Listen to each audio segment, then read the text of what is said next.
Bismillahir Rahmanir Rahim. Most honorable and respectable mothers and fathers, brothers and sisters, Assalamu alaikum wa rahmatullahi wa barakatuh. I hope and I pray that each and every one of you are well. First and foremost, I would like to express my gratitude to the brothers who have invited me, Brother Rafiq Mia, mashallah, Brother Salih Ahmed, and no doubt Honorable Talib al-Ilm, Hafiz al-Hanur, and the rest of the AhleSunnaTV, mashallah, for inviting a nobody like myself on this occasion to share this evening with you and to speak about a topic which is very important to touch upon in the day and age that we live in today, which is no doubt in your knowledge the topic regarding Dajjal. Just before we begin the actual talk, I want to, mashallah, not only express my gratitude for the brothers inviting me and calling me to Leicester, mashallah, but also I want to acknowledge the amount of effort and hard work they put into making this program successful. I don't consider myself a great speaker, and that's not humility, that's the reality. You won't get any role or danger from me. That's more my brother's cup of tea. But the effort they put in, mashallah, is very heartwarming, and truly appreciate that. Mashallah, the posters they have put up, following them on Facebook, the trailer that they made, I was shocked that they got my brother to make a trailer. I don't know how you managed that one as well. Mashallah, Imam Masih himself made a trailer, Imam Khalid made a trailer as well, and the rest of the brothers, mashallah, who have been actively sharing this program and promoting this program on social media. I am grateful to each and every one of you. Mashallah, those brothers who have come from Leicester, Jazakumullah khairan, fit the rain for coming, brothers and sisters, mashallah. And then there's brothers, mashallah, who come all the way from Southampton, Brother Saqib, mashallah, and brother they've come with as well, and they've come all the way from Southampton. And other people must have come from a distance as well. I myself have come from Manchester today. In about 24 hours I've done about 500 miles. It was the Mehfil Nath last night in Manchester, Victoria Park Masjid. And Imam Asim said to me, don't worry, we'll get out early. Not too late. But his definition of too late is probably 5 o'clock in the morning. So he didn't leave the masjid till 5 in the morning. And I didn't sleep until after Fajr. So please bear with me. I'm a bit, as they would say, jet lagged. Literally dragged me out the car and walked me upstairs. And I had to get them to make me or allow me to make wudu, fresh wudu, alhamdulillah. Like, I'm waffling now. Anyway, time is short. I think I have around till about 9 o'clock. Give or take 5 minutes or so. Allah Ta'ala give me the tawfiq to speak the truth. Allah give you the tawfiq to listen to the truth. وَمَا تَوْفِيقِ إِلَّا بِاللَّهِ الْعَلِيِّ الْعَظِيمِ. Alhamdulillah. Alhamdulillah الذي أبدع الأفلاك والأرضين. والصلاة على من كان نبيا وآدم بين الماء والطين. وعلى آله وأصحابه أجمعين. أما بعد فأعوذ بالله من الشيطان الرجيم. بسم الله الرحمن الرحيم. اقتربت الساعة وانشق القمر. صدق الله مولانا العظيم. ببركة إن الله وملائكته يصلون على النبي يا أيها الذين آمنوا صلوا عليه وسلموا تسليما. اللهم صل على سيدنا ومولانا محمد وعلى آل سيدنا ومولانا محمد وبارك وسلم وصل عليه. الصلاة والسلام عليك يا سيدي يا رسول الله وعلى آلك وأصحابك يا سيدي يا حبيب الله. الصلاة والسلام عليك يا سيدي يا رسول الله وعلى آلك وأصحابك يا سيدي يا رحمة للعالمين. One more time, each and every one of you join. الصلاة والسلام عليك يا سيدي يا رسول الله وعلى آلك وأصحابك يا سيدي يا خاتم النبيين. بسم الله الرحمن الرحيم. After praising Allah Almighty Jalla Jalaluhu, and after sending infinite peace and salutations, durood and salawat, upon the best of creation, the purpose of creation, the light of creation, Sayyidul Awwaleen wal Akhirin, Sayyidul Anbiya wal Mursaleen, Sultan Medina Noor Sina, Ahmad Mustafa wal Mujtaba, sallallahu alayhi wa sallam. We have to understand and appreciate that at some point between now and the end of the world, the Jal or Dajjal will most certainly appear. This is the first thing we need to understand. That between now, today, and the end of the world, and Allah Almighty knows best when the end of the world will be, and His beloved Habib sallallahu alayhi wa sallam knows best when the end of the world will be. Lekin it's our duty and responsibility as Muslims, as believers, to accept this fact that not only the coming of Dajjal will take place, but also Imam Mahdi alayhi salatu wasalam will come as well. Also, Sayyidina Isa alayhi salatu wasalam will come as well. This is all of the alladhina yu'minuna bil ghayb. This is the tafsir of that particular verse of the Quran, or that part of the verse of the Quran. You'll find in the opening verses of Surah Al-Baqarah. Alladhina yu'minuna bil ghayb. A sign of Iman is that you believe in the unseen. You believe in the unseen. They go. We believe in the Malaika, but we haven't seen them. We haven't seen them. Or has anyone seen the Malaika? If you have, tell me now. Nobody seen the Malaika, have they? No. It's our Iman to believe in Jinn. Yes. To believe in Jinnat. Again, we haven't seen the Jinn, have we? الَّذِينَ يُؤْمِنُونَ بِالْغَيْبِ. They're from amongst the unseen. Similarly, nobody has seen the previous Anbiya and the previous Mursaleen. And nobody has seen the leader of the prophets and the messengers, Rasulullah sallallahu alayhi wa sallam. Now, in this 21st century, has anyone seen Rasulullah sallallahu alayhi wa sallam? Siva in alam ru'ya or in a dream, yes? That to one side. Has anybody seen Rasulullah sallallahu alayhi wa sallam? No. Go one step further. Has anybody seen Allah Almighty? Has anybody here seen Allah Almighty? No. So who is it that told us all about this? Who is it that told us and informed us about Allah Almighty? Informed us about the Malaika? Informed us about the Injil and the Torah?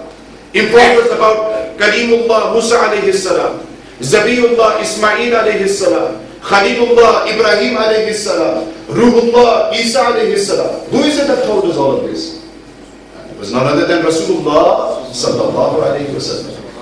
Nabi sallallahu alayhi wa sallam told us, and we as his ummatis, as his followers, we simply accepted this. And from amongst the things that Nabi sallallahu alayhi wa sallam told us about, from amongst those ashya, those things and those events that Nabi sallallahu alayhi wa sallam told us about, or is the coming of Dajjal. So this knowledge of Dajjal coming, this is knowledge which we get through Rasulullah sallallahu alaihi wasallam. Well, take a point of Aqidah here. Anything that Nabi sallallahu alaihi wasallam said, he sallallahu alaihi wasallam did not say it through his own desires. ये कुरान का फैसला ना, وَمَا يَنْتِقُ عَنِ الْهَوَىٰ إِنْ هُوَ إِلَّا وَحْيٌ يُوحَىٰ. Allah Tabarak wa Ta'ala says in Surah Al-Najm, Surah number 53, verse number 3 and 4, that when the Nabi spoke, when the Rasul and the Nabi did something, he never spoke and did something out of his own desire. Nabi Islam never did something or never said something out of his own desire. Rather, when he would speak or do something, it was through the divine revelation of Allah. Allah Ta'ala told Nabi Islam this. Allah Ta'ala informed Nabi Islam about all of this knowledge. In one particular narration in the Sahih of Imam Bukhari, yes, the Sahih of Imam Bukhari, hadith number 3020, narrator Sayyidina Umar radiyallahu ta'ala anhu, Al-Faruq al-A'zam, the one who would differentiate between haqq and batil. Sayyidina Umar radiyallahu ta'ala anhu, he said one day Nabi Islam was amongst us, and he stood up. Rasulullah sallallahu alayhi wa sallam stood up, and Nabi Islam began to inform the Sahaba Ikram about all of the events which took place from the beginning of creation. Nabi Islam stood up and informed the Sahaba Ikram about all of the events which took place from the beginning of creation. And Sayyidina Umar radiyallahu ta'ala, he said, this is how Nabi Islam started. How did they finish? They finished by telling us each and every person who will enter into Jannatul Firdaus and each and every person who will enter into Jahannam Islam. Nabi Islam told the Sahaba Ikram about all of the events from the beginning of creation until the last person enters Jannatul Firdaus and the fires of Jahannam. Sayyidina Umar radiyallahu ta'ala, he said that whoever remember this, whoever forgot it, forgot it. So this knowledge that we have regarding the Dajjal, somebody can ask this question, where does this concept come from? Quran doesn't do a tazkirah of Dajjal. Yes. Nowhere in the Quran from Surah Al-Fatiha to Surah Al-Nas will you find any mention of Dajjal. And you'll find Ya'juj, Ma'juj, the mentioning of Ya'juj wal Ma'juj in the Quran. You'll find the mentioning of different signs in the Quran. But nowhere will you find in the Quran the mentioning of Dajjal. So who is it that informed us about the coming of Dajjal? None other than Rasulullah sallallahu alaihi wasallam. This knowledge of the unseen, Nabi Islam had this knowledge. So one day, Nabi Islam was sitting with the Sahaba Ikram. They were sitting with their noble companions. And just for a moment, imagine that manzir. وَالدُّهَا وَاللَّيْلِ إِذَا سَجَى. Nabi Islam is sitting, his face radiant as the moon which is shining on the 14th night. Nabi Islam is sitting, and his Sahaba Ikram are around him as well. And when Nabi Islam is sitting, it was late afternoon. The sun was just about to set. And Nabi Islam, he pointed towards the sun. And Nabi Islam said that the end of the world, I was sitting here, and the end of the world is just as the distance is from the bottom of the sun to the top of the wall. That's how close the time of Rasulullah sallallahu alaihi wasallam is to the end of the world. The bottom of the sun to the top of the world. Imagine that. And how much time has passed since then? This is why Allah Almighty says in the Quran, اقتربت الساعة. Surah Al-Qamar, Surah number 54, first verse. The اقتربت الساعة, the hour is near. Quran affirming what Nabi Islam told the Sahaba Ikram, that the hour is near. The hour is near. One shakkal qamar. And Allah Ta'ala says one of the signs of the hour being near is the moon being split. The moon being split. And there's a very beautiful story behind this as well. This is one of the major signs of the last hour, when the moon was split. Abu Jahl and Alama Ahmad Zayyuni rahmatullahi ta'ala, they mention this particular vaqya in the Sharh of Qasida Burda. Yes. And you'll find this vaqya also in the books of Tafsir as well. that on one particular occasion, Abu Jahl, the father of ignorance, the staunch enemy of Islam, that individual who Nabi Islam referred to as the Pharaoh of this ummah. Narration mentioned the Muslim of Imam Muhammad bin Hanbal. Abu Jahl, the Pharaoh of this ummah, on one particular occasion, he had a friend in Yemen who he invited to Makkah al-Mukarram. His friend's name was Habib. His friend's name was Habib. He invited his friend from Yemen to Makkah al-Mukarram. And the reason why he invited his friend was that he wanted his friend to talk to Rasulullah sallallahu alaihi wasallam. Nabi Islam has announced his prophethood, has announced his messengership. And Abu Jahl had a list as long as his arm regarding the complaints against Rasulullah sallallahu alaihi wasallam. This was the staunchness of Abu Jahl. And he wanted Habib to speak to Rasulullah sallallahu alaihi wasallam. And he wanted Habib to stop the propagation of Islam. Habib, this individual from Yemen, was somebody who was considered to be influential. Abu Jahl had a lot of faith in him, that he would stop Nabi Islam's mission. So Habib came to Makkah al-Mukarramah on the invitation of? Whose invitation? Abu Jahl's invitation. Habib came to Makkah al-Mukarramah.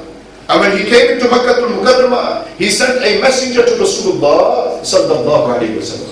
Sabab al-nuzul of this ayat of the Quran. اقتربت الساعة وانشق القمر. Understand this first. And we are now approaching the month of Rabi'ul Awwal Sharif. And when you listen to this waqia, your iman will become taza. Your iman will be refreshed. You'll understand and appreciate the maqam and the martaba of Rasulullah sallallahu alayhi wa sallam. The rank and honor and status that Allah Almighty gave to Rasulullah sallallahu alayhi wa sallam. Habib sent a messenger to Rasulullah sallallahu alayhi wa sallam. And this messenger, he simply gave the message that Habib wishes to see Rasulullah sallallahu alayhi wa sallam. Nabi Islam had nothing to hide. Nabi Islam accepted the message from this messenger. And he said that call Habib. Allow him to come. So Habib came with some of the leaders of the Quraysh to Barghai Mustafa sallallahu alayhi wa sallam, to the court of Rasulullah sallallahu alayhi wa sallam. And the day that, or the night that they came was the 14th night of the month. And the moon was at its full. The moon was shining bright. 14th night of that particular month. Habib and the leaders of the Quraysh, they come to Rasulullah sallallahu alayhi wa sallam. And Habib, this Yemeni, he says to Rasulullah sallallahu alayhi wa sallam that, O Muhammad sallallahu alayhi wa sallam, what is it that you invite the people to? He's investigating us. What is it that you're inviting and calling the people to? And at that point, Nabi Sallallahu Alaihi Wasallam said, I am calling them towards the oneness of Allah Almighty. Qul huwallahu ahad. I'm calling them towards the oneness of Allah Almighty, towards Tawheed and towards His Prophet Sallallahu Alaihi Wasallam. At that point, Habib said that, what miracle do you have? If you claim to be a prophet, if you claim to be a messenger, then what miracle do you have? What are you going to show me? At that point, Nabi Sallallahu Alaihi Wasallam said, whatever you want to see, I will show you. Not like these false prophets who came after Nabi Sallallahu Alaihi Wasallam, like Musaylama the liar, like Mirza Ghulam Ahmad Qadian. They only did what was in their capability. They only did what they were able to do. But our Rasul, our Nabi, he said, whatever you want to see, I will show it to you. Nabi looked at the moon. He says, okay, if you're saying that you will show me whatever miracle, then I want you to split the moon into two. I want you to split the moon into one shaqqal qamar. Yes. I want you to split the moon into two. Nabi Sallallahu Alaihi Wasallam said, are you sure you want to see this? He says, yes, I'm sure. Show me. At that point, Nabi Sallallahu Alaihi Wasallam said to Habib and the leaders of the Quraysh, and the rest of Makkah was invited as well, that come to the mountain of Safa. Inna Safa wal Marwata min sha'airillah. One of the reasons why Safa and Marwa is so great, and is from amongst the signs of Allah Almighty, is because Safa and Marwa witnessed this mu'jiza of Rasulullah sallallahu alaihi wasallam, this miracle of Nabi sallallahu alaihi wasallam. Nabi sallallahu alaihi wasallam calls Makkah towards the mountain of Safa. All of them are gathered, waiting to see this miracle. Habib putting this channel towards Rahmatul lil Alameen. The leaders of the Quraysh in anticipation, thinking that Nabi sallallahu alaihi wasallam can't do anything. They already called him a madman, they already called him a magician, they've already called him a sorcerer. They know that Nabi Sallallahu Alaihi Wasallam couldn't do this. We're talking about the leaders of the Quraysh. Those people upon whom there is a seal. خَتَمَ اللَّهُ عَلَىٰ قُلُوبِهِمْ وَعَلَىٰ سَمْعِهِمْ وَعَلَىٰ أَبْصَارِهِمْ غِشَاوَةٌ وَلَهُمْ عَذَابٌ عَظِيمٌ. Those people whose hearts were sealed, whose hearing was sealed, whose sight was sealed by Allah Almighty. And they would see these miracles, but they still wouldn't accept Rasulullah Sallallahu Alaihi Wasallam. So they're all there waiting to see what Nabi Sallallahu Alaihi Wasallam will do. And at that point, when everybody has gathered, Rasulullah Sallallahu Alaihi Wasallam take their blessed finger and they simply just do ishara and point towards the moon. Allah. This is that very same moon that Nabi Sallallahu Alaihi Wasallam would play with when they were in their crowd. Sayyidat Halima radiyallahu ta'ala anha, the foster mother of Rasulullah Sallallahu Alaihi Wasallam, Al-Alama Zarqani gives record of this in his Shara of Al-Mawahib al-Laduniya of Imam Kastalani rahmatullahi ta'ala and other books of Seerah as well. That when Nabi Sallallahu Alaihi Wasallam were in their pram, in their court at a young age, Sayyidat Halima radiyallahu ta'ala anha, she goes that I witnessed and I saw that whenever Nabi Sallallahu Alaihi Wasallam would point his finger, that's where the sun and the moon would go. That if Nabi Sallallahu Alaihi Wasallam pointed his finger to the right, the moon would go to his right. And if Nabi Sallallahu Alaihi Wasallam would point his finger to the left, Allahu Akbar. Allah Tabaraka wa Ta'ala gave him this control, this ikhtiyar, this quwwat and taqat. How can you possibly deny this? If you're denying it, then you're denying the qudrat and the power of Allah Almighty. You're denying the quwwat and the taqat of Allah Almighty. And this is something that we shouldn't fall into. Allah Tabaraka wa Ta'ala gave this ikhtiyar and this control of the universe to Rasulullah Sallallahu Alaihi Wasallam. So on this particular occasion, Nabi Sallallahu Alaihi Wasallam pointed towards the moon. Yes. Nabi Sallallahu Alaihi Wasallam points towards the moon. And as he points with his blessed hand, with his blessed finger towards the moon splits into two. The moon splits into two. One half of the moon on one side of the mountain, the other half of the moon on the other side of the mountain. And the whole of Makkah, except for a few whose hearts were sealed, the whole of Makkah in amazement. Exactly what just took place. And don't assume it was just a momentary thing. That for a second, that's it. No. The moon split into two on either side of the mountain for as long as Nabi Sallallahu Alaihi Wasallam wanted. He allowed that split to take place so that the whole of Makkah al-Mukarramah could witness this miracle. Allah. So people saw this particular miracle. And after a while, Habib was, Ya Rasulullah, put the moon back together then. You've split it now put it back together. They thought that he could only do one part of it. Allah. This is Rahmatul lil Alameen. This is Rasulullah Sallallahu Alaihi Wasallam. This is the one who gave us this knowledge about the Dajjal. He's the one who gave us this ilm about the last hour. He's the one who told us to safeguard ourselves. Nabi Sallallahu Alaihi Wasallam again does ishara with his blessed finger, and the moon comes back together. And some people witness this, they accept Islam. Abu Jahl is getting concerned now. His aim was to stop the propagation of Islam. His aim was to stop Rasulullah Sallallahu Alaihi Wasallam, convincing people that his message is the right message. Abu Jahl becomes concerned. Habib is still not convinced. Where was Habib from? At least you're listening. I thought you were switching off. You might think, Imam, so they're here for the Dajjal talk. You understand Maqam Mustafa first, then you understand what the Dajjal is. You understand and appreciate Rasulullah Sallallahu Alaihi Wasallam. Problem is today that we are taking Nabi Sallallahu Alaihi Wasallam slowly away from our deen. Yes. Some people just Ahlul Quran, yes? Quran. Some people have gone to the other extreme, just their Pir Sabah. Just their Sheikh, their Pir. And we've taken out the beauty of Islam from Islam itself, which is none other than Rasulullah Sallallahu Alaihi Wasallam. Nabi Sallallahu Alaihi Wasallam, without him there was no Islam. Without him there is no Iman. Without him we don't even know who Rahman would have been. Rest of the Anbiya and Mursaleen, they simply heard that Allah Almighty is one. But our Nabi and Rasul, not only did he hear that Allah Almighty is one, but on the night of Al-Isra wal Mi'raj, Nabi Sallallahu Alaihi Wasallam saw that Allah Almighty is one as well.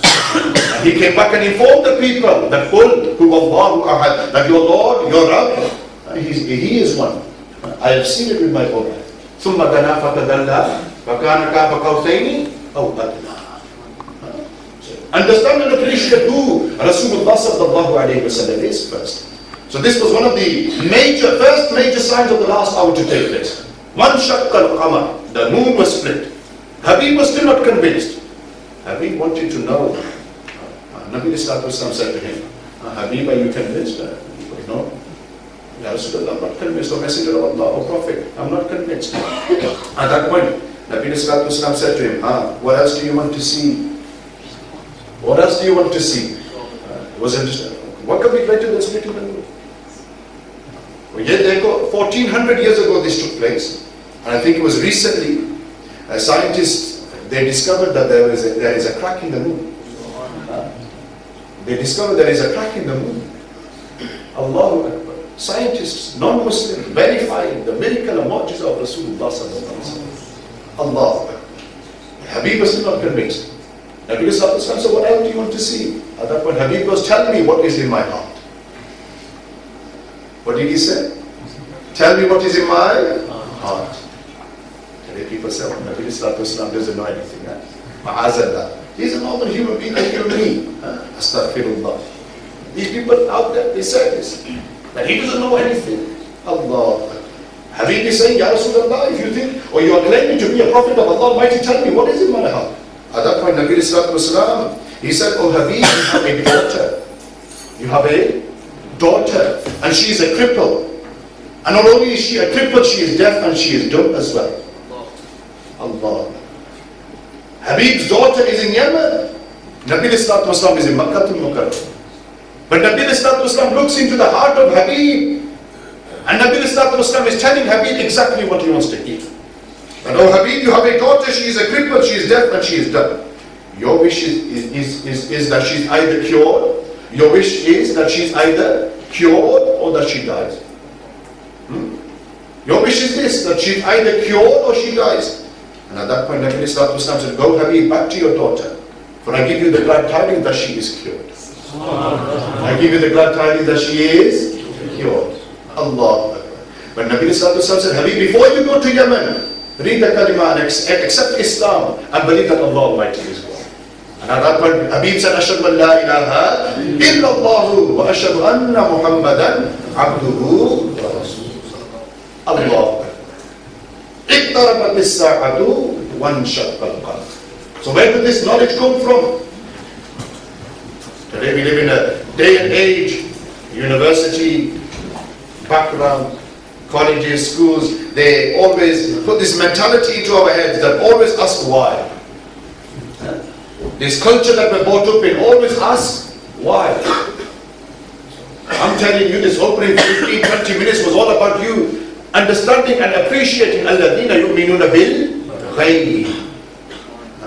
Appreciate and understand this ayat of the Quran, that we believe in those things which we haven't seen. And even though the Dajjal might not even come in our time, but it's still important for us to accept that the Dajjal will come. That between now and the end of the world, the Dajjal will come. He will come. And you have to understand that from the time of Rasulullah sallallahu alaihi wasallam till today, the ummah and the world in a general state has deteriorated. The great successes of before, the great empires which came before us, the time of the great Sultan Salahuddin al-Ayyubi, Tariq bin Ziyad, great rulers of the Muslim empires, those times have slowly passed away. Today the Muslims find themselves in a perilous situation, in a very difficult time, where we have been attacked and persecuted from every single angle. And some of these attacks which are taking place on the Muslim Ummah today, this state of harm that we find ourselves in today, these are from amongst the minor signs of the last hour. Again, Rasulullah sallallahu alaihi wasallam, he informed us about these particular signs. And I will just go through a few of them. First and foremost, as a reminder for myself, but also a reminder for yourself as well. Sahih al-Bukhari. Yes. Sahih al-Bukhari. I'm on reserve fuel as well. I'm not eating anything all day as well. I say, Mom, so you don't look after yourself very well, do you? Birushri, Allahumma salli ala Sayyidina wa Nabiyyina wa Shafiyyina wa Mawlana Muhammad sallallahu alayhi wa sallam. Imam Bukhari was nakal of this in his Sahih, Kitab al-Ilm. Rawi Sayyidina Anas bin Malik radiyallahu ta'ala. The Nabi sallallahu alayhi wa sallam, he said, Qala Rasulullah sallallahu alayhi wa sallam, Inna min ashrat as-sa'ati Nabi Islam mentioned some of the signs of the hour, the last hour. And Nabi Islam said the first sign, أَن يُرْفَعَ الْعِلْمُ. The first sign is that knowledge will be lifted. We're talking about some of the minor signs leading up to Dajjal. And all of this is related. Don't assume that I'm just passing time. Yes. I've actually come prepared for once. Yes. Leading up to this is a system which is created. You see, there are three aspects to Dajjal. How many aspects? Three aspects to Dajjal. There is Dajjal as an individual. And we will touch upon this towards the end. Dajjal as an individual. Him as a zat, as an entity. This is one aspect to Dajjal. Then you got Dajjal as a world phenomenon. Yes. And a cultural phenomenon. Yes. Yeah, the system which is Dajjalic, as we said. You probably heard of New World Order. And these types, I don't think I'm going to come up with any of that. New World Order and all that. So what is out there is out there. Yes. One thing with myself is that we stick to just Quran and Sunnah. There's a very good book written on this particular topic in English by Al-Hajj Ahmed Thompson. Yes, it's called the AntiChrist. So if anybody wants any further knowledge and further reading on this particular topic, I strongly recommend that you invest into buying this book. Yeah? That you buy this particular book. And I was actually looking through it, and they dedicate about 150 pages just to the New World Order. And then the last 10 pages they dedicate to Dajjal as an individual. That's their own opinion, that's fine. But we'll do it the other way around. We'll dedicate this particular talk to Dajjal as an individual. Like I said, how many aspects to Dajjal are there? Three aspects. One is Dajjal as an individual. The second is Dajjal as a world phenomenon. Yes? Or a cultural phenomenon. And then there is the third aspect, which is Dajjal as an unseen force. These are three aspects of Dajjal. Now just very quickly touching on number 2 and number 3, which is the system. Yes, the system which is established for Dajjal to come into. That system which is established is a part of the minor signs of Rasulullah that Rasulullah sallallahu alaihi wasallam mentioned. Listen very carefully. Nabi sallallahu alaihi wasallam said, "Ay yurfa al-ilmu." The first one amongst the minor signs, and we're not doing hasan here, we're not restricting them to just this particular narration. There are many signs that Rasulullah sallallahu alaihi wasallam mentioned. Some of them we will highlight today, but others you have heard before. But Nabi sallallahu alaihi wasallam in this particular narration, he said, "Ay yurfa al-ilmu." The first sign of the last hour, minor sign, in this particular narration is that knowledge will be lifted. What will be lifted? Knowledge will be lifted. Ilm will be lifted. I tell you, my saying, how's that possible? Today we're living in a technological age. You get your phone out and you're putting anything in the shape of Google. And you ask Mufti, Twitter and Facebook. You can get the whole world in a matter of minutes now. How is it possible that knowledge will be lifted? This is why the ulama mentioned under this particular sign of the last hour, they said, how is it that knowledge will be lifted? It is through the death of the ulama. The ulama will leave the dunya. The scholars, ulama-i haqq, ulama of the AhleSunnaTV wal Jama'ah, ulama-i rabbaniyun, people like the great Ala Hazrat Imam AhleSunnah, Imam Ahmad Khan alayhi rahmat wa ridwan. People like the great Shah Waliullah Muhaddis Dehli rahmatullah alayhi, Shah Abdul Haq Muhaddis Dehli rahmatullah alayhi, Ibn Hajar al-Asqalani rahmatullahi ta'ala alayhi, Imam Kastalani rahmatullah, great ulama, mountains of knowledge. When they left this dunya, they took that knowledge with them as well. You can say that the book forms that they left behind, the great Imam Jalaluddin As-Suyuti rahmatullahi ta'ala alayhi, great encyclopedic scholar, left this dunya in the year 911 AH. Imam Suyuti rahmatullahi alayhi, mujaddid of his time, he wrote 737 books in Deen Islam. How many books? 737 books. Tell me, can a scholar of today come to that particular level and caliber? No. So yes, they've left that knowledge in terms of their books behind. But when they left this dunya, they took that knowledge in a sense with them as well. So this is from amongst the first of the minor signs that Rasulullah sallallahu alaihi wasallam has mentioned. That religious knowledge, al-ilmun nafi', this will be taken away by the death of the religious scholar, by the death of the ulama. Nabi sallallahu alaihi wasallam continued. He said, وَيَثْمُدَ الْجَحْلُ. Yes. Nabi sallallahu alaihi wasallam said the second sign in this particular riwayah is that ignorance will be prevalent. What will be prevalent? Ignorance will be prevalent. Jahiliyyat will be everywhere. And don't you see that today? Do you not witness that in the world that we live in today? And today it's not just a case of jahal on its own, but there is a term in ilmul kalam when you study deen and when you study Islam. You come across this term which is known as jahal murakkab. What's the term known as? Jahal murakkab, which literally translates as compounded ignorance. Today we are in such a state of ignorance that we are ignorant of the fact that we are ignorant. Did you get that? If you didn't, you missed it. We are ignorant of the fact that we are ignorant. Today you come up to a brother and you say to a brother, look, what you're doing is wrong. You should do it this way. Brother will turn around and say, who are you to tell me? I read it on Google, this is what it says. This is actually what happens nowadays. There was one particular Imam in London, he was doing a speech on the Prophet sallallahu alaihi wasallam being Noor. Nabi sallallahu alaihi wasallam being Noor. This was his Jummah khutbah. And he's there giving dalail from Quran and Sunnah and so on and so forth. One particular brother from the congregation stands up and he says, Imam sir, what you're saying isn't mentioned on Google. His topic was Noor al-Mustafa sallallahu alaihi wasallam. He stands up and makes an objection. Imam sir, what you're saying, this isn't mentioned on Google. Allah. Full, it was a Pakistani mosque, yeah. Full, crumbs out and everything, that's it. Who are you to question us? And this time, committee says if you don't want to read behind me, then you can go this time, the other. And I'm trying to highlight the ignorance of our people today. That if a scholar tells them something, no value. Yes. If an alim al-deen who has studied 7, 8, 9, 10 years, devoted his life towards deen Islam, studying the deen, he has no value. But Shaykh and Google and Mufti, Facebook, they have more value and credit today. And today we live in an age of keyboard warriors, yes? We live in an age of keyboard warriors. Not our Buzurg, mashallah. Allah Ta'ala gave them a long life. They've been saved from this fitna of social media. But our youngsters today, we live in an age of keyboard warriors, yes? Don't know what the deen says. Don't know about adab towards ulama karam. Don't know about respect towards the scholars of the deen. But they give their verdicts and their fatwas on Facebook. And they call out certain ulama as well. Allah. This is what Nabi Sallallahu Alaihi Wasallam was talking about.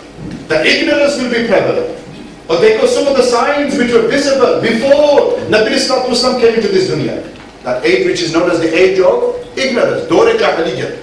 Before Nabi Sallallahu Alaihi Wasallam came into this dunya. And during the first 40 years of Nabi Sallallahu Alaihi Wasallam being in this dunya. Yes. Those signs which took place then, some of them are becoming visible and apparent today. For example, we were in class once with our Ustaz Sahab. And Ustaz Sahab have studied for about 2, maybe 3 years in Pakistan. In Khyber Pakhtunkhwa, Mardan Sharif, yes? Our Honorable Ustaz Sahab. They're a student of Mufti Fazl Subhan, who were a student of Hazrat Ata Muhammad Adil Shahzad Rahmatullah alayhi, Ustad al-Kul. And Hazrat Ata Muhammad Adil Shahzad Rahmatullah alayhi, they were a student of their father. And their father were a direct student of Ala Hazrat Imam Muhammad. Our Ustaz, they said that whilst they were in Pakistan, and they would go sometimes to the village, remote villages, and they would come across certain cases where today, in the 21st century, yes, in the technological age that we live in, they said today, certain people are burying their daughters alive. Yes?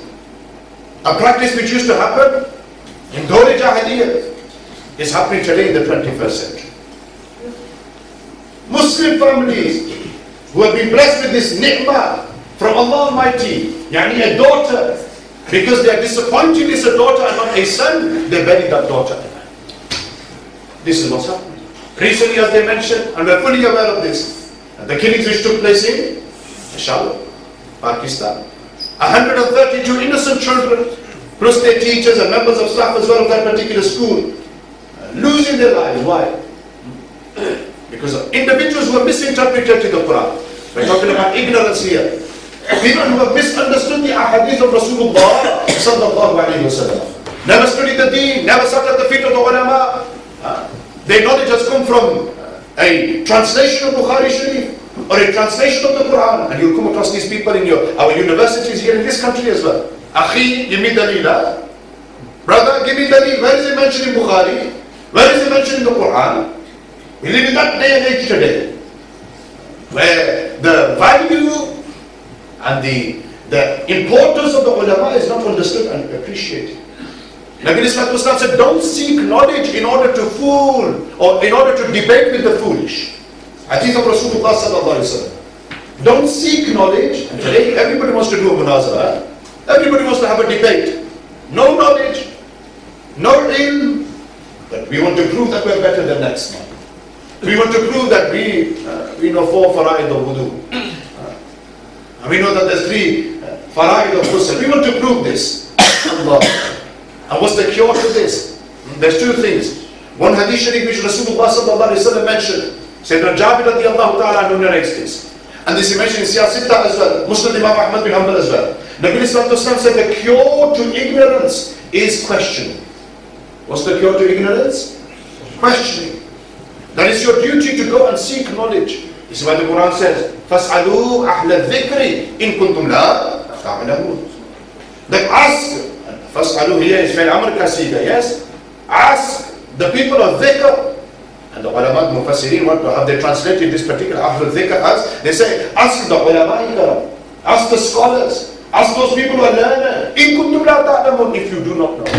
If you don't know something, it's your duty to go and find the answer to that particular thing. And Allah Almighty said in the Quran, Surah Al-Furqan, that if you come across an ignorant person, وَإِذَا خَاطَبَهُمُ الْجَاهِلُونَ قَالُوا سَلَامًا. I'm giving advice here, nasiha, something that you can take away with you. Because this is the society and the time that we live in today. That ignorance is prevalent everywhere. Where everybody thinks he knows best. So Allah Ta'ala gives us an answer to this. وَإِذَا خَاطَبَهُمُ الْجَاهِلُونَ قَالُوا سَلَامًا. That when a jahil, an ignorant person addresses you, you simply say salam to him. Don't get into a bahas with him. Don't get into a debate with him. Because a foolish person, he will just drag you down to his level. And he'll show you how much of a fool you are. Allahu Akbar. Rasulullah sallallahu alaihi wasallam continued. और ये भी देखो, the ilm al-ghayb of Rasulullah sallallahu alaihi wasallam. People today deny this. The Nabi sallallahu alaihi wasallam didn't have knowledge of the unseen. Ma'azallah, he didn't even know what was behind a door or what was behind a wall. They've written this in their books, have they not? They propagate this on their members, don't they? Allahu Akbar. But Rasulullah sallallahu alaihi wasallam, he's telling us and he's informing us about every single sign, minor and major sign of the last hour which will take place. Rasulullah sallallahu alaihi wasallam continued. He said, third sign here in this particular narration, وَيُشْرَبَ الْخَمْرُ. Nabi Sallallahu Alaihi Wasallam said that drinking alcohol will be common amongst the people. Not just the people, but amongst Muslims as well today. Isn't that the case with our youngsters? And I leave this particular topic for my brother, drugs and alcohol. But isn't this the case today? Sadly, we have young Muslim brothers and sisters drinking. Chalo, you can say it's an addiction or they've got into that bad habit. But sadly, we are now in, again, time of ignorance. People will drink alcohol and then they'll broadcast it on Facebook. Selling is haram, drinking is haram. Allah Ta'ala says, rinso. All of this is evil and it's haram. Ayat of the Quran. And min amali shaitan, they are from amongst the acts of shaitan. Drinking alcohol, gambling, fortune telling. You see plenty of this happening on our TV channels today. Muslim, Islamic TV channels. People there, fortune telling. All about making money now. Sadly and unfortunately. Making a quick buck. All in the name of Islam, sadly and unfortunately. This is the time that we live in today. And all of this is a system that the non-believers and the enemies of Islam are establishing. Their mission and their objective is simple. Their mission and objective is simple. That take out the love of Rasulullah sallallahu alaihi wasallam from the hearts of the Muslims, and you will see them fight amongst one another. You will see the disunity amongst them. You will see them killing one another, spilling each other's blood. Simply just take out the love of Rasulullah sallallahu alaihi wasallam from their heart. You see, for the last 1400 years, the situation has become worse for the last 100 years or so. If you study tariq and history, prior to this, everything was fine. Muslims will live and we will be prosperous as well. So much so, look at Muslim Spain. For 800 years, the Muslims were conquered and they ruled Spain. So much so that Europe was in the Dark Ages.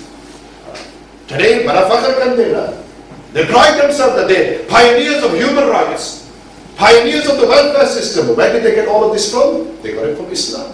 Islam gave them all of this. Their mission, their objective is simple. Take out the love of the Rasul from their hearts and you will see how they fight amongst one another. And that's exactly what's happening today.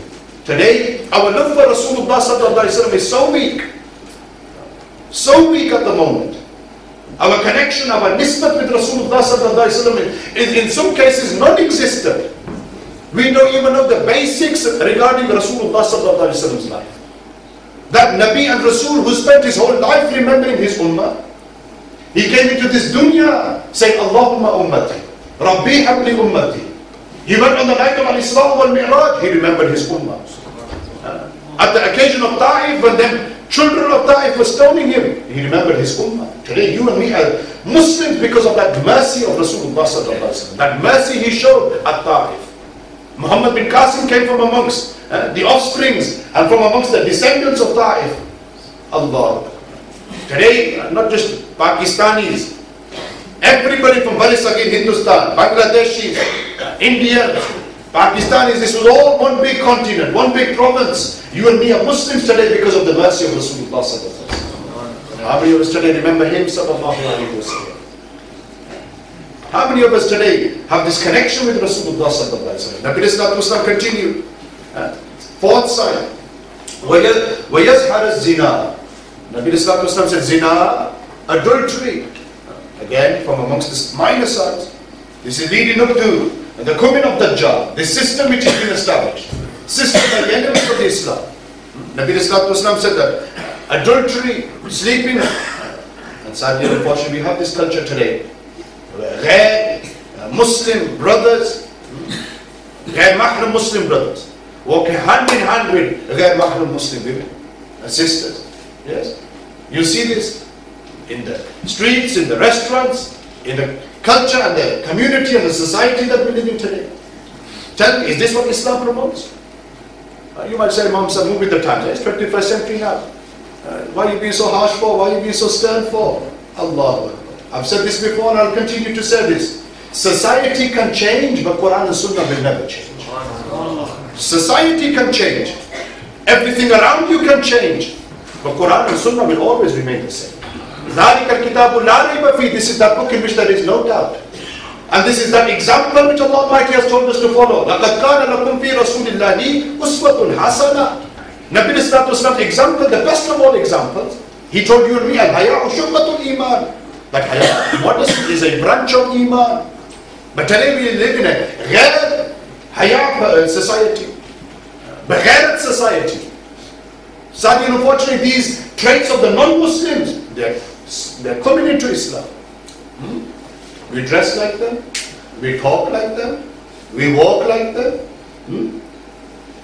we accept their practices, and we want to integrate with them. We want to be accepted by them. We spend more time wanting to be accepted by them than we do want to be accepted by Rasulullah sallallahu alaihi wasallam. Sad reality today. And you might say, Imam Sahib, again, don't be harsh. Itni sakti to na karo na. Allahu Akbar. Nothing is more important than our iman. Those people who will recognize the kafara on the forehead of Dajjal are those people of iman. Those people who have this iman in their hearts. Those people who practice Islam. Those people who are firm upon their deen. They will recognize who Dajjal is. Because they have that knowledge. Because they have that recognition. They know that Nabi Sallallahu Alaihi Wasallam has informed them. This is alladhina yu'minuna bil ghayb. Allahu Akbar. Rasulullah Sallallahu Alaihi Wasallam ends on this particular narration ends here. There is another narration mentioned in the Mishkatul Masabih. Rawi Sayyidina Ali radiyallahu ta'ala anhu.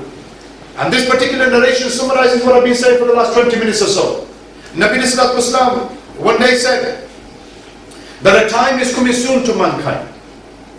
Again, Ilmul Ghaib of Rasulullah Sallallahu Alaihi Wasallam. Mishkatul Masabih, Kitabul Ilm again. Nabi Sallallahu Alaihi Wasallam said, أَيَّأْتِي عَلَى النَّاسِ زَمَانٌ, that a time is coming soon to mankind. لا يبقى من الإسلام إلا اسمه. That nothing will remain of Islam except its name. Nothing will remain of Islam except its name. Allah. Isn't this the case today?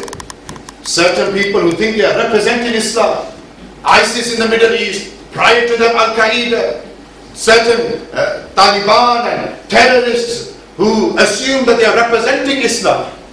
Nothing but hollow statements that they make, nothing but empty words that they say.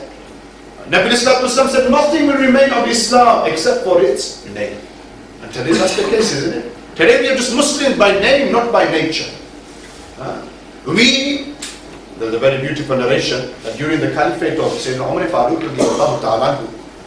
again Al-Farooq, the one who differentiated between right and wrong, haq and batil. During the time of Sayyidina Umar radiallahu ta'ala anhu, there was a tabi'i who had a son, and he named the son Muhammad. He named the son Muhammad. Allah. This son grew up during the time of Sayyidina Umar radiallahu ta'ala anhu. His life was in front of Sayyidina Umar, the Sahaba ikram, Tabi'een ikram. Yes. But unfortunately this young boy, young child who grew up, whose name was Muhammad, he became a criminal. He became a criminal, he began to steal, he began to take things from people which didn't belong to him. Eventually, his father couldn't tolerate it any longer. He came to Sayyidina Umar radiallahu ta'ala anhu, and he complained about his son to Sayyidina Umar Farooq radiallahu ta'ala. At that point, Sayyidina Umar said, tell your son to come and see me. So the father brings the son to Umar Farooq, Amirul Mu'mineen radiallahu ta'ala anhu. When the son comes into Barqai Umar radiallahu ta'ala anhu, Sayyidina Umar takes his sword from his sheath and he puts it towards his neck. Simple. One way of dealing with things. This is the way of Sayyidina Umar radiallahu ta'ala anhu. Took the sword from the sheath and put it straight towards his neck. They said either you change your name or you change your ways. Plus. Either you change your name. Your name is Muhammad. And look at your actions. Look at who you're representing. Look at who you are, who you stand for. Either you change your name or you change your ways. Simple. And that's a solution for you and me today. Either we change our name or we change our ways. Our name is, Rafiq is the only name coming to my head at the moment. You can name. I'll say my own name. Chalo, you and me together, Rafiq. Rafiq, your name can be Rafiq and Adil, but your actions are like Michael and George. Not George, Michael, you do it. Michael and George. Allah. This is what we get amongst the youth today. They say, you're very blessed, not my style, but I assume this is what youngsters like. Nowadays it's a case of, no, Rafiq knows I'm not picking. I love him too much for that. Don't worry, it's alright. Allah. This is exactly what it is today, is it not? Correct me if I'm wrong. Tell me, Imam Sahib, you've been a bit extreme in your way or your approach here, that this isn't the case. Nabi Sallallahu Alaihi Wasallam said towards the ends of time, nothing will remain of Islam except for its name. But ye bhi dekho. Rasulullah Sallallahu Alaihi Wasallam, he said that وَلَا يَبْقَ مِنَ الْقُرْآنِ إِلَّا رَسْمُهُ, that nothing will remain of the Quran except for its written form. Isn't that the case today? The Quran gathers dust on our shelves. When was the last time? And ask yourself, I speak to myself first. When was the last time we picked up the Quran and read the Quran? Understood the Quran, did amal upon the Quran? When was the last time we did this? Sayyidina Imam Ja'far al-Sadiq radiyallahu ta'ala anhu, Imam of the Ahlul Bayt, Imam and teacher of Imam Abu Hanifa radiyallahu ta'ala anhu. They said that minimum that an individual should read of the Quran every day is a quarter of a juz. Quarter of a juz. In order to protect yourself from the fitna of society. Quran is it. Nabi Sallallahu Alaihi Wasallam said, "Taraktu fikum amrayn, lam tadillu ma masaktum bihima." Nabi Sallallahu Alaihi Wasallam said, I have left for you two things. How many things? Two things. Nabi Sallallahu Alaihi Wasallam said, if you hold on to these two things, you will never ever go astray. And this hadith, which is mentioned in the Muwatta of Imam Malik, this hadith is a tarjuma of the ayat of the Quran. وَاعْتَصِمُوا بِحَبْلِ اللَّهِ جَمِيعًا وَلَا تَفَرَّقُوا. Surah Al Imran, Surah number 3, verse number 103. Where Allah Ta'ala says, hold on firmly, وَاعْتَصِمُوا, to the rope of Allah Almighty. And if you hold on to the rope of Allah, you will never go astray. O Muslims, you will never be divided. And Nabi Islam said two things. تَرَكْتُ فِيكُمْ أَمْرَيْنِ. The first, Kitab Allah. The first thing that we hold on to is the book of Allah Almighty. And not just a case of the book being on the shelf. And when Ramadan comes, then we read the Quran. When somebody dies, then we read the Quran. When we need something from Allah Almighty, then we read the Quran. No. Make the Quran the center of your universe. Make the Quran the center of your heart. This is the first thing that Nabi Islam said that you hold on firmly to. Al-Quran al-Kareem. And the second thing that you hold on to, Nabi Islam said that you hold on to his sunnah. You hold on to his practices. You hold on to his way. Allahu Akbar. Not only do we hold on to the Quran, but we hold on to Sahibul Quran as well. This is one particular narration. No doubt, famous narration which was mentioned, which is that Nabi Islam said hold on to the Quran and hold on to his family as well. I'm not denying that particular narration. But in this case, Nabi Islam said Al-Quran al-Kareem and his prophetic sunnah. But look at the time that we're living in today. The Nabi Islam prophesied about. Rasulullah said that nothing of the Quran will remain apart from its written form. Nabi Islam continued. Look at the Ilm al-Khayr. Rasulullah said that masajiduhum amiratun. The masajid will be in beautiful condition.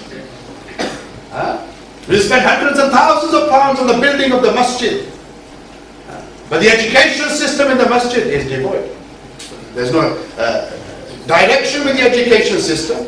No musallis in the masjid. There was a Jewish rabbi once, these Muslims, they'll never be successful again. The person who was asking him, they said, why? Why won't the Muslims be successful? The Jewish rabbi, he goes, the reason they won't be successful is because at the time of Fajr, their masajids are empty. Jewish rabbi is saying this. That at the time of Fajr, if their masajids are empty, these Muslims are never going to unite. And isn't that the case today? At the time of Fajr, which is the most important prayer of the day, beginning of the day, if you want barakah and if you want khair and if you want goodness in your day and throughout the day, then you begin your day with Salatul Fajr. You begin your day with Salatul Fajr. It's a hadith of Rasulullah sallallahu alaihi wasallam that the barakah of the day lies in the Fajr prayer. But how many of us today, we'll wake up for work, we'll make sure our 2-3 alarms are on for work. We make sure we're not late for work because we know that our boss is going to reprimand us. We're going to get a disciplinary warning. We know that maybe we might even lose our job. So we'll put on 3 alarms. We'll tell mom to wake us up as well.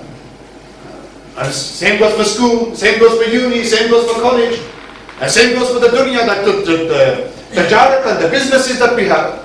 We make sure that we wake on time to open these businesses that we have. But what about waking on time in order to worship Allah Almighty? To do the ibadat of Allah Almighty? Do we not worry about this? That one day we will have to show our face to Allah Almighty? And Allah Ta'ala will ask us, very first thing on the day of Qiyamah, the first thing that Allah Almighty will ask us about is regarding the prayer, the salah. The salah. Narration mentioned in the Jami of Imam At-Tirmidhi. And Nabi Islam said, if the salah is in order, then the rest of your actions will be in order as well. You have nothing to worry about. If you be consistent in your prayer, if you kept up to date with your prayer, you read your prayer, you weren't lazy. And this is another discussion. Today we have people who read the salah but they are lazy in their prayer. Allah Ta'ala curses those people in the Quran. فَوَيْلٌ لِلْمُصَلِّينَ الَّذِينَ هُمْ عَنْ صَلَاتِهِمْ سَاهُونَ الَّذِينَ هُمْ يُرَاءُونَ. People who quickly, like Woody Woodpecker, up and down. Put the football back on. That's it. That's all we want to have. This is our life. Sports and paying bills and making sure our mortgage is covered. This is our life. No. Allah Ta'ala says your purpose and your mission and your objective in life. وَمَا خَلَقْتُ الْجِنَّ وَالْإِنسَ إِلَّا لِيَعْبُدُونَ. Allah Ta'ala says, I did not create jinn or man except just to worship you. That's it. Just to worship Allah Almighty. But how many of us are fulfilling this particular hukam of Allah Almighty, this order of Allah Almighty? Nabi Islam continued. He said the masajids will be in fine condition. from amongst the minor signs of the hour, Nabi Sallallahu Alaihi Wasallam said the masajid will be in fine condition, but they will be devoid of guidance. And I'm going to take not a cheap shot. They'll probably kill me before I get out of Leicester. But look at our committee members today. Too busy fighting over the kursi, fighting over who's going to sit at the head of the table. Raja Chaudhary, I don't know if you guys have that. No. Bluffing? No, you don't. No, you didn't. That's true. Otherwise you'll get shot. Allah. This is what our masajid are full of today. This is what Nabi Sallallahu Alaihi Wasallam was talking about. Our masajid devoid of guidance. You see, the one who should be at the top of the masjid, yani running the masjid, is the imam of that masjid. Not somebody who was a bus driver 30 years ago, who doesn't know how to read and write. Not having a knock at any bus drivers. Good profession. Lately, we need true leadership. This is what I'm saying. We need true leadership. We need educated people to come, step forward, run our masajid the way they should be run. This is all under that first aspect of Dajjal. Yani Dajjal as a world phenomenon. Yes. And Dajjal as a cultural phenomenon. We are creating this system for Dajjal to come into. And you might say, Imam Sahib, it's inevitable. Nabi Sallallahu Alaihi Wasallam told us this. You said it at the beginning as well. He's going to come. And if he's going to come, there's nothing we can do. No, we can still make preparations. We can still make a choice. Are we going to stand in the army of Imam Mahdi AhleSunnaTV? Are we going to stand with them and fight with them? Or are we going to be in the army of Dajjal? Simple choice. And this fight between good and evil has always remained. Dekho, Afisa mentioned at the beginning as well. You have Adam AhleSunnaTV, good. You have evil, which is shaitan. You have Musa AhleSunnaTV, good. You have Pharaoh, which is evil. You have Imam Hassan, Imam Ali Maqam radiyallahu ta'ala, Imam Hussein radiyallahu ta'ala, and you have evil, which is Yazid. You have Imam Ahmad bin Hanbal radiyallahu ta'ala, you have evil, which is the Mu'tazilites.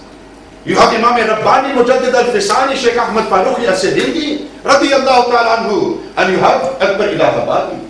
You have Ala Hazrat Imam AhleSunnah, you have the fitna of the Deoband. You have P. Sayyid Mir Ali Shah Sahib rahmatullah alayh, you have the fitna of the Qadian. This fight between good and bad, right and wrong, this has always remained from the beginning of mankind. And this is exactly how it will end as well. But you and me, we need to decide, whose side are we going to stand on? Who are we going to? You see, Dajjal, he epitomizes the system which is a system of kufr.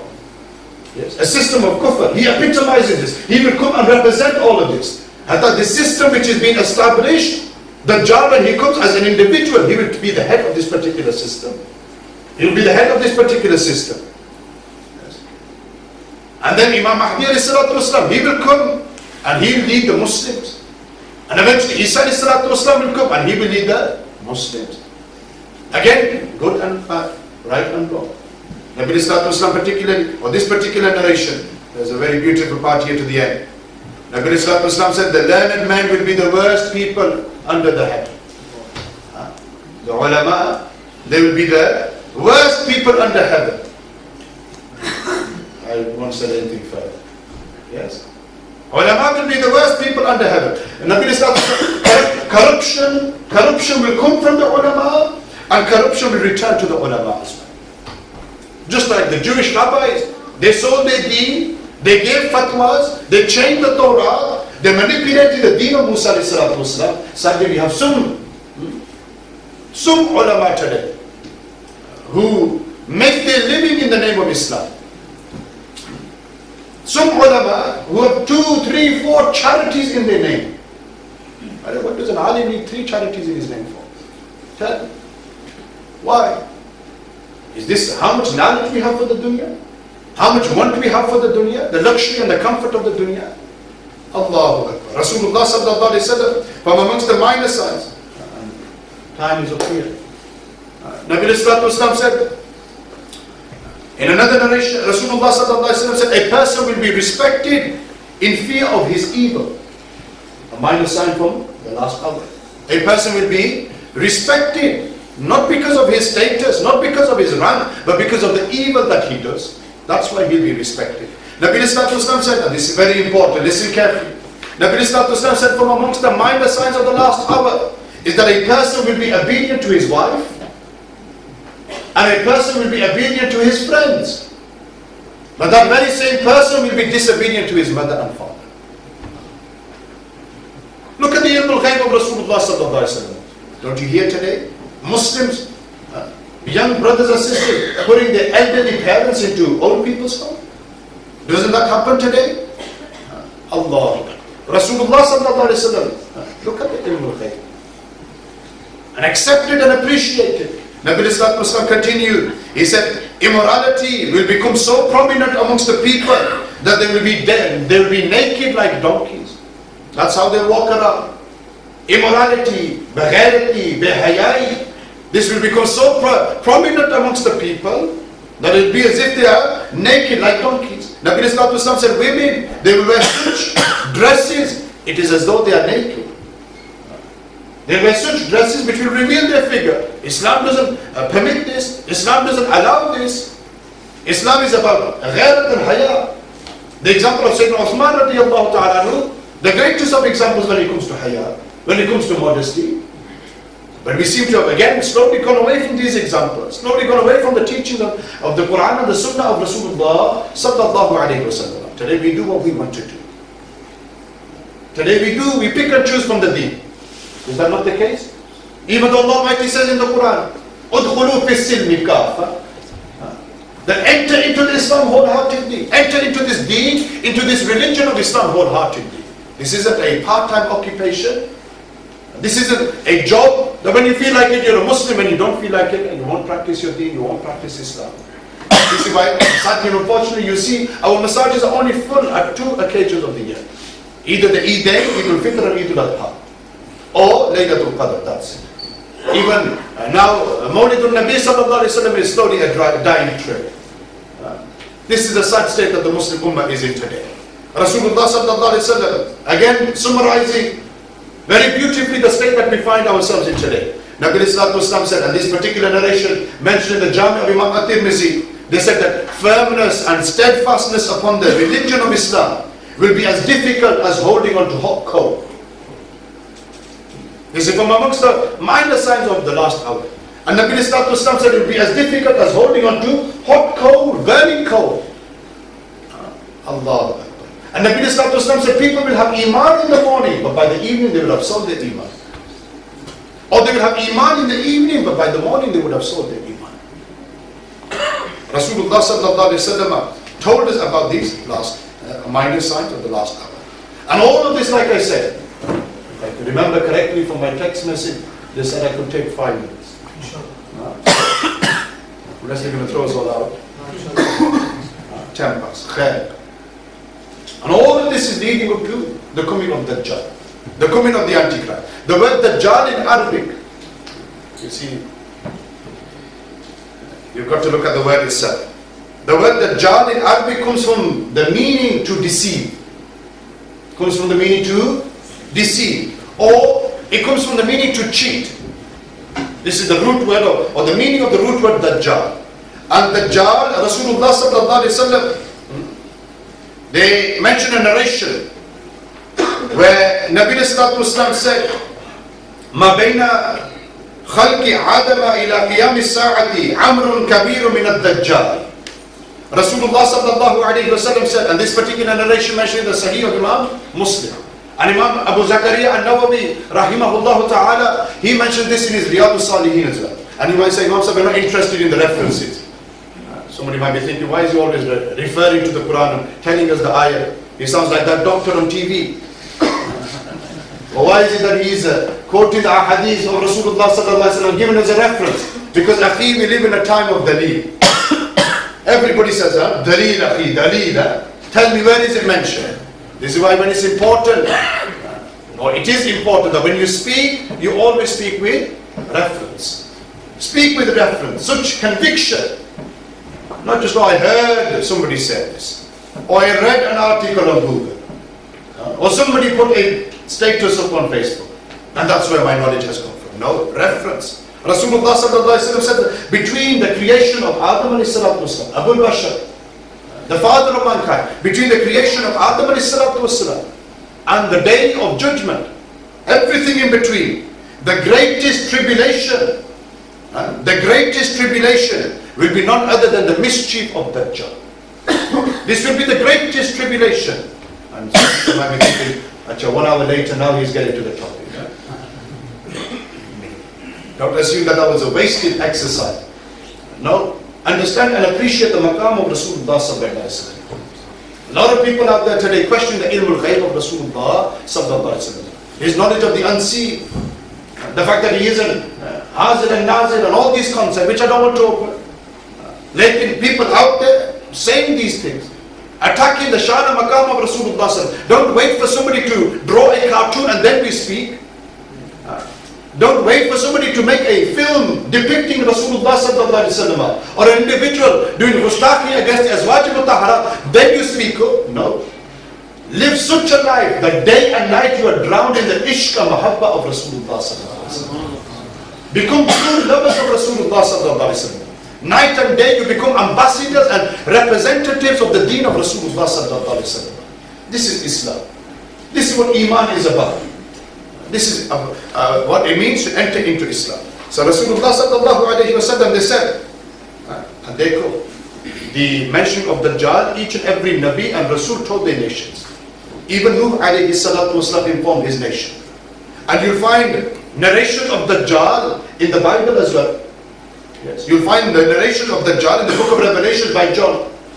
And you'll find the narration regarding Dajjal in other books as well. But the most authentic and most reliable narrations in relation to Dajjal comes from Rasulullah sallallahu alaihi wasallam. So even the Sahihain, yes, yani the Sahih of Imam Bukhari and the Sahih of Imam Muslim, even they do nakal, they transmit those narrations regarding Dajjal as well. From amongst those narrations, very quickly, Rasulullah sallallahu alaihi wasallam, he described Dajjal. Nabi Sallallahu Alaihi Wasallam said Dajjal will be a Jewish man. Bullet point by bullet point. Take it in. Dajjal will be a Jewish man. And Rasulullah Sallallahu Alaihi Wasallam, they said, and this is very famously and commonly known about Dajjal, that Dajjal will have one eye. He will have one eye. One eye which is functional, not meaning Cyclops style.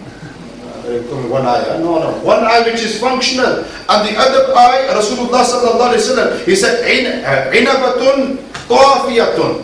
That other eye will be like a floating grape. Yes. He'll be like a floating grape. And Rasulullah sallallahu alaihi wasallam, they said that Allah tabaraka ta'ala doesn't have an eye. The difference, you see, Dajjal will come and he will claim to be God.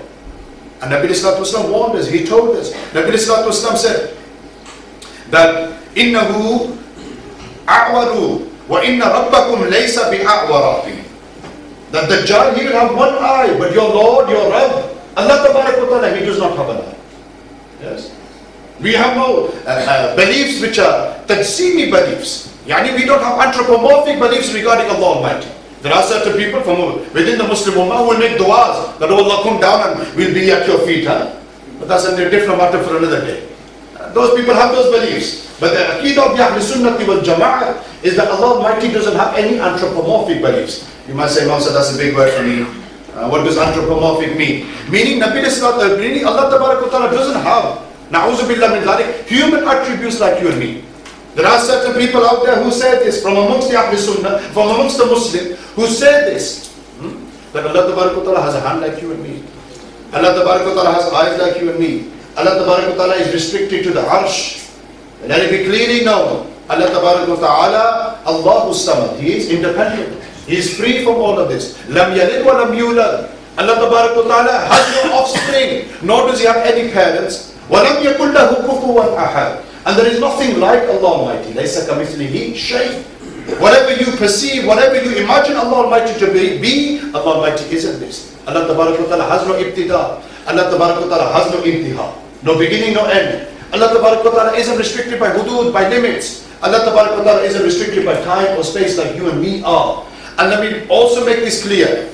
Make your aqidah firm. That Allah Ta'ala, you cannot associate anything which is impure to Allah Ta'ala who is pure. You understand? Certain people who write and they have mentioned, oh, that it's possible for Allah Almighty to lie, but He chooses not to lie. They've said this, they've written this, they propagate this. This is their foundation. Let it be known, nothing impure can be attributed to something which is pure, which is the Dhat of Allah. What you and me do, we can't associate to Allah. Make this Aqidah firm. Make this Aqidah firm. So, Nabi Sallallahu Alaihi Wasallam said that Dajjal will have, I have 2 minutes left, Dajjal will have one eye, which is functional, and one eye will be, which will be like a floating grape. 2 bullet points mentioned. We've got extra 7 minutes. Allahu Akbar. MashaAllah.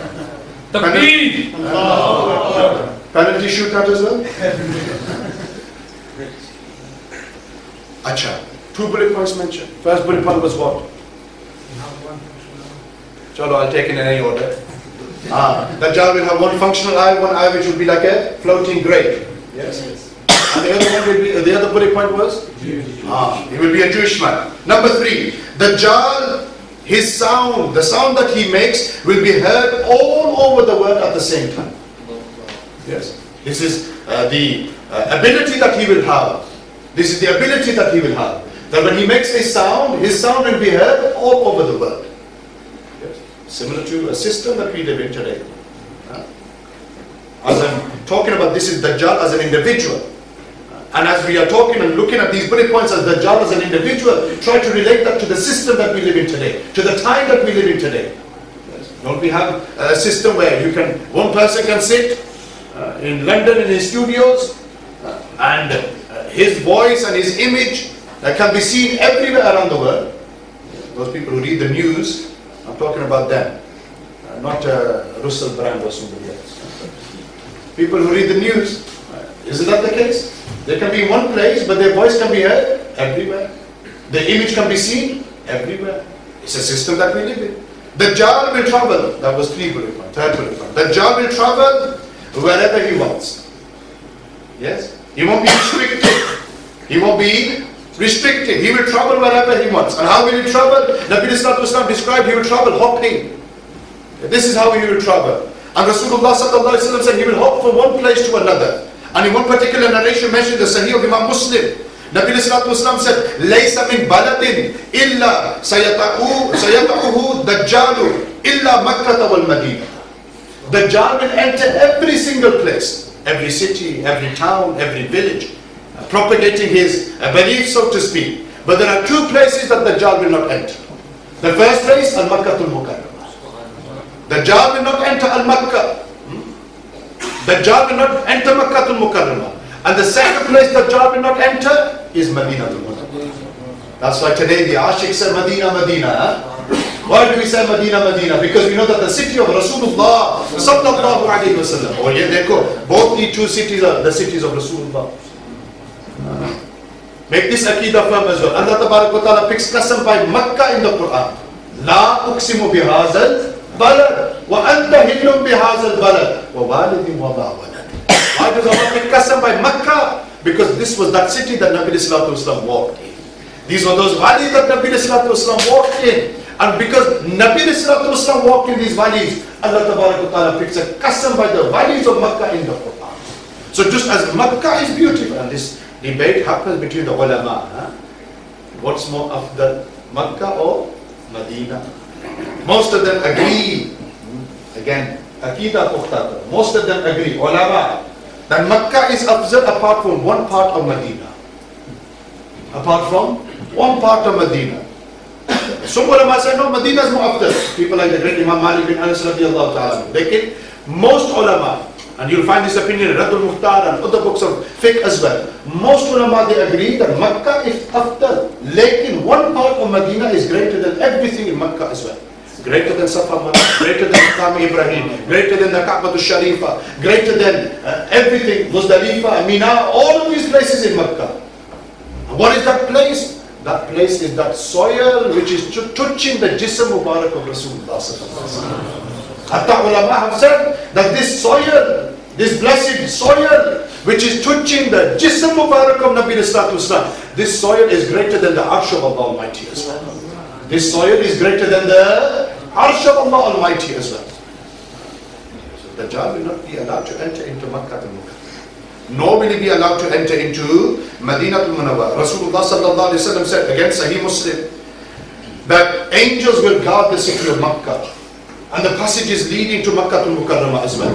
Angels, malaika, they will come and guard these areas, this land, the land of Makkah to Mukarramah. And similarly, angels will come and they will guard the lands and the city of Madinah al-Munawwarah as well. Rasulullah sallallahu alayhi wa sallam said that Allah Ta'ala will expel, same narration. Sayyidina Anas bin Malik radiyallahu ta'ala anhu is the narrator. That Nabi sallallahu alayhi wa sallam said, يُخْرِجُ اللَّهُ مِنْهَا كُلَّ كَافِرٍ وَمُنَافِقٍ. Allah Ta'ala will expel all of the disbelievers and the munafiqs from Makkah al-Mukarramah and Madinah al-Munawwarah. That only people who have true iman will be allowed to remain in Makkah and remain in Madinah al-Munawwarah. You see, when the Dajjal will come, only people of true iman, those people who are munafiq, you see you're in one of three categories. You're either a believer, a mu'min, or you're a munafiq, a hypocrite, or you're a kafir, you're a disbeliever. There's no fourth category. Yes, you're one of the three. And we need to ask ourselves, which category do we fall into? Yes. And remember, the lowest level is what? The lowest level is? It's one of three choices, isn't it? Lowest level is munafiq. Munafiq will take a hypocrite. And you had these people in the time of Rasulullah sallallahu alaihi wasallam. People like Abdullah ibn Ubay, Ra'isul Munafiqeen. When the time of the battle of Uhud came, he said, Ya Rasulullah, don't worry, we will stand shoulder to shoulder with you. We will help you, we will support you. 300 of his followers accompanied Nabi Sallallahu Alaihi Wasallam and the rest of the Sahaba Ikram. And they got to about a mile and a half outside of Medina, heading towards Uhud. And what happened? Abdullah ibn Ubay and his 300 followers, they turned their back and went back to Medina to Munawwarah. These munafiqs existed in the time of Rasulullah Sallallahu Alaihi Wasallam as well. Be careful of these people. Nabi Sallallahu Alaihi Wasallam continued to explain the Dajjal to us. How many bullet points have we mentioned? 4. Yes. 4 bullet points have been mentioned. Number 5. The Dajjal will show fire. The Dajjal will show fire, but it will not burn you. The Dajjal will show fire and it will not burn you. 6th bullet point. The Dajjal will show water, but you will not be able to drink it. These are from the sorcery and the tricks and the magic that the Dajjal will do. And they could lie in hindsight. I'm glad that I mentioned that Vakya of Habib. They go when Nabi Islam, this is a shan of a Nabi, that he doesn't do anything through magic or sorcery. It happens through the quwwat and the taqat and the bi'iznillahi ta'ala, by the permission of Allah Almighty. But the Dajjal, he will come as a sorcerer, as a magician, in order to trick us, to deceive us. And he will do all of this through the help of the devils and the jinnah. They will be from amongst his army. And the Dajjal will come there. The Dajjal will talk about the garden. He will talk about the garden, but he will make it seem like the fire. He'll talk about Jannah, but he'll make it seem like Jahannam. And similarly, he'll talk about Jahannam, but he will make it seem like it's Jannah. And like I mentioned earlier, I don't know which bullet point this is now. Yes. The Dajjal, he'll have written on his forehead 3 letters, Kaf, Fa and Ra. Yes. Yani, Kufr or Kafir. Yes. Maktubun. Nabi Sallallahu Alaihi Wasallam said, Maktubun, Baina, Aynayhi, Kaf, Fa, Ra. He'll have this written between his eyes, on his forehead, Kaf, Fa, Ra. This will be like his tongue. Yes. And this is how we will be recognized. Nabi Sallallahu Alaihi Wasallam said this. But there is no prophet except that they warn their people of the one-eyed liar, which is the AntiChrist. You see, the Dajjal, we know as in English as the AntiChrist. Who's going to tell me what the Dajjal means in Arabic? To deceive. Yes, comes from the root word to deceive. This is why doing speeches is easy. But you've got to take something away from it. Yes? You've got to take something away. So the Dajjal, last point or two. The Dajjal will, he'll claim to be God. Ultimately, this is the last point. All of these things leading up to the Dajjal as an individual. He'll claim to be God. And he will use his magic and the help of the devils and the jinn. And he will create fitna and fasad and mischief and disturbance across the world. Look at the ayat of the Quran where Allah Almighty says, Al-fitnatu akbaru min al-qatl. Yes, fitna, spreading mischief, this is greater than murder itself. Greater than murder itself. And this is exactly what the Dajjal will do. I'll stop here before they kick me out. I'm going to continue from this point Next, when's New Year's Eve? Next week, 2.5 weeks. Is it not next? Next Wednesday night, is not? So for you, can be 2.5 weeks. Let's go to the next one. Acha is a bus driver. Sorry, my friend. Allah.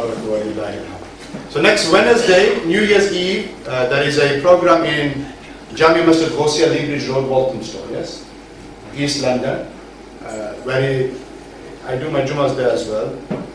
Where Imam Shami from Birmingham, Imam Muhammad Adil from Stoke, and myself will be there till past midnight, inshallah. And the topic will be New World Order, the rise of Dajjal.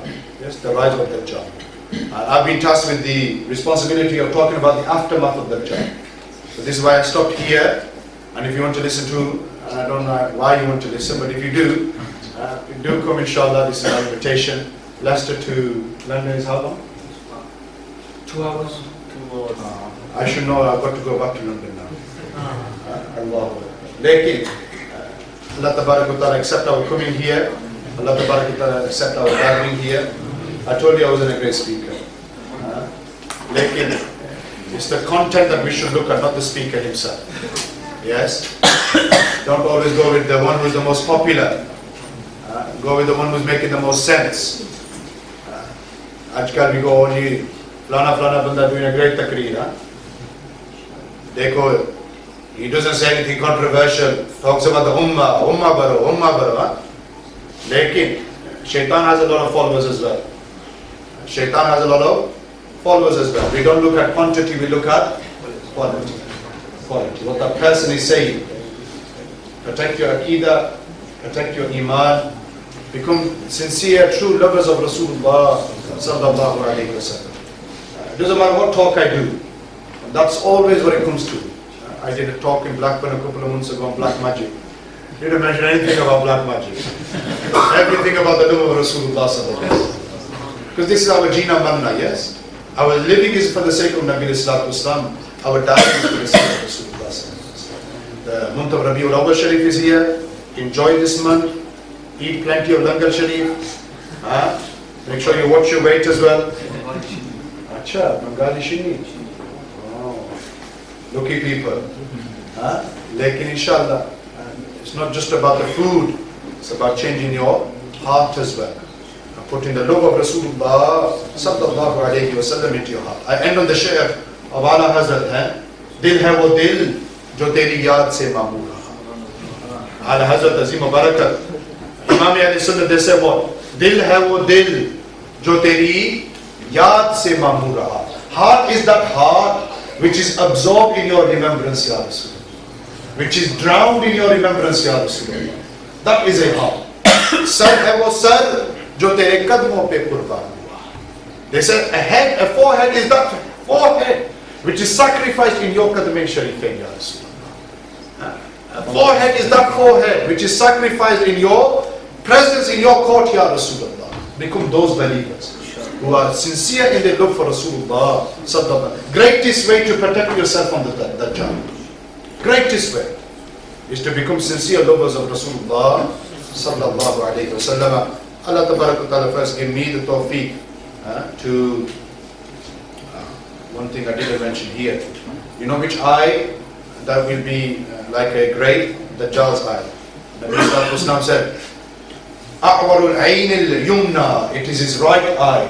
Yes, his right eye will be great. This is what Rasulullah Sallallahu Alaihi Wasallam said.